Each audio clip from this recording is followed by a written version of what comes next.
अस्सलामुअलैकुम व्यूवर्स, कैसे हैं आप सब। उम्मीद है आप सब खैरियत से होंगे। आज मैं आपके लिए लेके आई हूँ आम का अचार बनाने की बहुत ही आसान और बहुत ही मज़ेदार रेसिपी। जैसे ही गर्मियों का सीज़न स्टार्ट होता है तो हर तरफ केरियों की बहार आ जाती है और हर घर में आम का अचार बनना शुरू हो जाता है। लेकिन अक्सर लोग आम का अचार बनाते हुए कुछ गलतियां करते हैं, जिसकी वजह से आम के अचार की रंगत भी ख़राब हो जाती है और दूसरा अचार लंबे अरसे तक महफूज नहीं रहता है, बल्कि जल्दी ही ख़राब हो जाता है। तो आज मैं आपके साथ कुछ ऐसी सीक्रेट टिप्स शेयर करूंगी जिसकी वजह से आप बहुत ही मज़ेदार खुशबूदार अचार घर पे तैयार कर सकते हैं और उसके साथ साथ आप इसको लंबे अरसे तक भी महफूज कर सकते हैं। ये बिल्कुल भी ख़राब नहीं होगा। तो चलिए स्टार्ट करते हैं अपनी रेसिपी। आम का सीज़न हो और आम का अचार ना बने, ऐसा कैसे हो सकता है। मार्केट में माशाल्लाह से बहुत ही अच्छी मज़ेदार किस्म की केरियाँ आई हुई हैं, क्योंकि अभी अभी इनका सीज़न स्टार्ट हो रहा है। तो आपने बिल्कुल फ्रेश वाली केरियाँ ले लेनी है। यहाँ पे मैंने 1 किलो केरियाँ ली हैं और इनको अच्छे तरीके से धोने के बाद मैंने खुश्क कर लिया है। तो खुश्क आपने लाजमी इनको करना है, इसमें नमी नहीं होनी चाहिए, क्योंकि अगर इसमें नमी होगी तो आपका अचार ख़राब हो जाएगा। अब सबसे पहले हम केरियों की कटिंग कर लेते हैं। तो उसके लिए आपने ये जो डंडी वाला हिस्सा है इनका ये रिमूव कर देना है। तो सारी केरियों का ये डंडी वाला पार्ट मैं रिमूव कर देती हूँ। इसके बाद हम इसकी मज़ीद कटिंग कर लेंगे। डंडी वाला पार्ट रिमूव करने के बाद अब हम इसकी मज़ीद कटिंग करते हैं। तो उसके लिए आपने केरी को इस तरीके से दो हिस्सों में डिवाइड कर देना है। तो अभी माशाल्लाह से ये बहुत ही अच्छी और फ्रेश हैं और आसानी के साथ इनकी कटिंग भी हो रही है। और छुरी आपने जो भी इसके लिए इस्तेमाल करनी है, आपने तेज़ वाली इस्तेमाल करनी है, ताकि आसानी के साथ इनकी कटिंग हो जाए। दरमियान से काटने के बाद अब आपने इसका ये जो गुठली वाला पार्ट है ये रिमूव कर देना है, और ये भी बहुत ही आसानी के साथ हो जाएगा, क्योंकि अभी ये केरियाँ थोड़ी कच्ची हैं। आज हम इंस्टेंट अचार बनाने जा रहे हैं और ये इन्हीं कच्ची केरियों से बनाया जाता है और फटाफट से ये तैयार भी हो जाता है। इसके गलने में भी देर नहीं लगती है। तो अब हम इसकी कटिंग कर लेते हैं। तो मैं इसको छोटे छोटे क्यूब्स में काट लेती हूँ। इस तरीके से अचार माशाल्लाह से जल्दी गल भी जाता है और बनता भी बहुत ही अच्छा है। लेकिन फिर भी ये आपकी चॉइस पे डिपेंड करता है। अगर आप इसका साइज़ थोड़ा बड़ा रखना चाहते हैं तो आप इसको थोड़ा बड़ा भी रख सकते हैं। तो इस तरीके से पहले लंबाई में कटिंग करने के बाद अब मैं इसको छोटे छोटे क्यूब्स की शक्ल में काट लेती हूँ। एक कैरी की कटिंग करके मैंने आपको दिखा दिया है। इसी तरीके से मैं बाकी सारी कैरियों की भी कटिंग कर लेती हूँ। तो देखिए व्यूवर्स, सारी केरियों की मैंने कटिंग कर ली है। अब हम चलते हैं नेक्स्ट स्टेप की तरफ। तो उसके लिए आपने एक बड़ा शीशे का बॉल ले लेना है। अगर आपके पास शीशे का बॉल नहीं है तो आप प्लास्टिक, मिट्टी या स्टील का भी कोई बर्तन ले सकते हैं। लेकिन आपने अचार बनाने के लिए किसी भी किस्म के सिल्वर का बर्तन का इस्तेमाल नहीं करना है, क्योंकि अगर आप अचार बनाने के दौरान कोई भी सिल्वर का बर्तन इस्तेमाल करेंगे तो आपका अचार ख़राब हो जाएगा। और दूसरी बात कि आपका कोई भी बर्तन बिल्कुल भी गीला नहीं होना चाहिए। तो आपने बिल्कुल खुश्क वाले मिट्टी, प्लास्टिक या शीशे के बर्तन इस्तेमाल करने हैं। तो केरियों को बॉल में डालने के बाद अब मैं इसमें 1 खाने का चम्मच नमक और 1 खाने का चम्मच ही मैं इसमें हल्दी का शामिल करके इसको अच्छे तरीके से मिक्स कर लेती हूँ। तो मिक्स आपने इसको बहुत ही अच्छे तरीके से करना है, ताकि हर केरी पे नमक और हल्दी अच्छे तरीके से लग जाए। अक्सर लोग केरियों को सिर्फ नमक लगा के धूप पे रखते हैं, तो लाजमी आपने इसमें हल्दी भी शामिल करनी है, क्योंकि हल्दी शामिल करने से एक तो अचार की रंगत माशाल्लाह से बहुत ही अच्छी हो जाती है, और दूसरी बात यह है कि इसकी शेल्फ़ लाइफ बढ़ जाती है और इसको आप ज़्यादा लंबे अरसे तक महफूज रख सकते हैं। तो सारी चीज़ों को अच्छे तरीके से मिक्स करने के बाद अब मैं इसे कवर कर देती हूँ, और आपने इसे कम से कम 5 से 6 घंटे के लिए डायरेक्ट धूप में रख देना है, ताकि इसके अंदर जितना भी एक्स्ट्रा पानी है वो सारा निकल के बाहर आ जाए। तो मैं इसको 6 घंटे के लिए धूप पे रख देती हूँ। 6 घंटे के लिए मैंने केरियों को धूप में रखा था और इन्होंने काफ़ी ज़्यादा पानी छोड़ दिया है। तो ये पानी इसमें से आपने लाज़मी रिमूव कर देना है, क्योंकि अगर ये पानी इसके अंदर ही रहेगा तो इसकी वजह से अचार ख़राब हो जाता है। तो अब इसको स्टेन करने के लिए यहाँ पे मैंने ये प्लास्टिक की सुराखों वाली टोकरी ली है।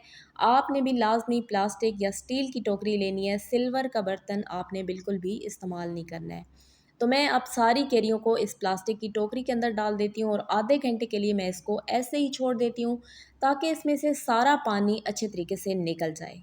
जितनी देर में केरियाँ स्टेन होती हैं उतनी देर में मैं आपको मसाले और इनकी मिकदार बता देती हूँ। तो सबसे पहले यहाँ पे मैंने 2 खाने के चम्मच साबुत धनिया लिया है।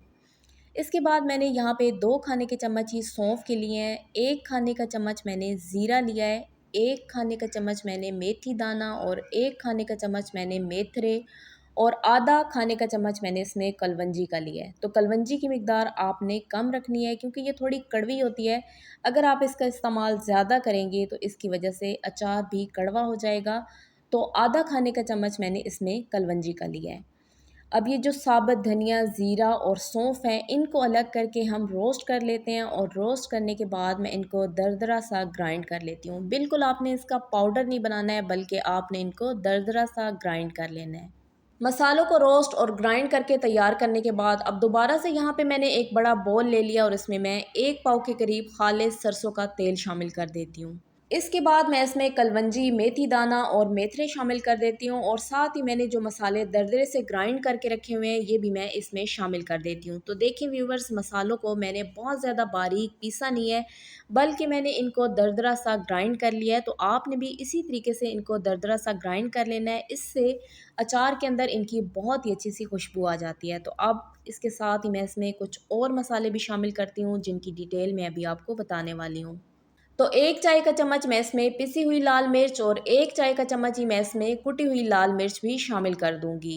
1 चाय का चम्मच ही मैं इसमें नमक का भी शामिल कर देती हूँ। तो नमक का इस्तेमाल आपने ज़्यादा नहीं करना है क्योंकि शुरू में भी हमने इसमें नमक शामिल किया था।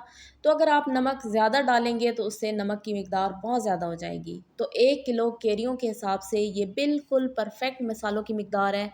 लेकिन फिर भी आप मसालों की मिकदार कम या ज़्यादा अपने टेस्ट के हिसाब से कर सकते हैं। अब मैं सारी चीज़ों को एक दफ़ा अच्छे तरीके से मिक्स कर लेती हूँ और मिक्स करने के बाद अब ये जो केरियाँ हमने यहाँ पे स्टेन होने के लिए रख दी थी, ये मैं इसमें शामिल कर देती हूँ। केरियों को शामिल करने के बाद अब हम इस अचारी मसाले और केरियों को भी अच्छे तरीके से मिक्स कर लेते हैं और उसके बाद ये हमारा बहुत ही मज़ेदार सा अचार बन के तैयार हो जाएगा। अचार को स्टोर करने के लिए मैंने यहाँ पे शीशे का जार लिया और इसको अच्छे तरीके से धोने के बाद मैंने अच्छे से खुश्क भी कर लिया है क्योंकि इसके अंदर नमी बिल्कुल भी नहीं होनी चाहिए। अब यहाँ पे जो मैंने अचार तैयार करके रखा हुआ था, ये मैं इसमें शामिल कर देती हूँ। अभी मैंने इसमें तेल का इस्तेमाल कम किया था, तो जार में डालने के बाद मैं बाकी का तेल भी इसके अंदर शामिल कर देती हूँ और इसके अंदर आपने इतना तेल शामिल करना होता है कि अचार इसमें अच्छे तरीके से डूब जाए।